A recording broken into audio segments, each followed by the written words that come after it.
What is the gamification approach?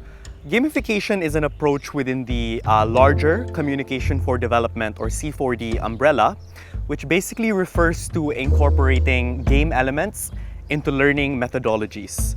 So how does this apply to awareness raising around migration? Primarily, it fits when it comes to trying to engage students, younger audiences below the age of 18, who would like to participate in an activity that is fun, that is engaging, and creative. The last thing we want to do is go to a classroom and speak to students like we're their professors and talk to them as opposed to talking with them. First, we assessed young people's interests, what they're interested in doing, what are their hobbies, and we found that a lot of young people, like to talk, like to act, they're very animated. Theater is a big thing among young students.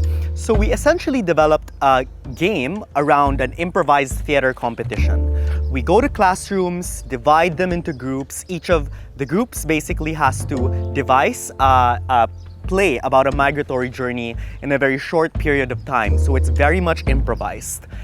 Return migrants are involved in the activity by facilitating this whole process as well as debriefing.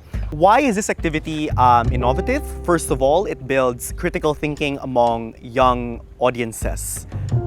During the activity itself, they already have the opportunity to think about what migratory journeys really look like, whether they're irregular migration or regular migration.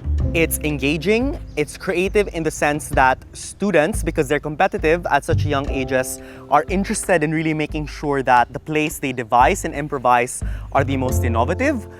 Because of course this is a game, and there's also an element of winning and losing and awards, and that builds into this competitive element where students really engage in the process. So they want to win, they want to win the awards, and of course that leads to more meaningful discussions and meaningful debriefings when the debriefings are based on plays that the students themselves created just a few minutes prior.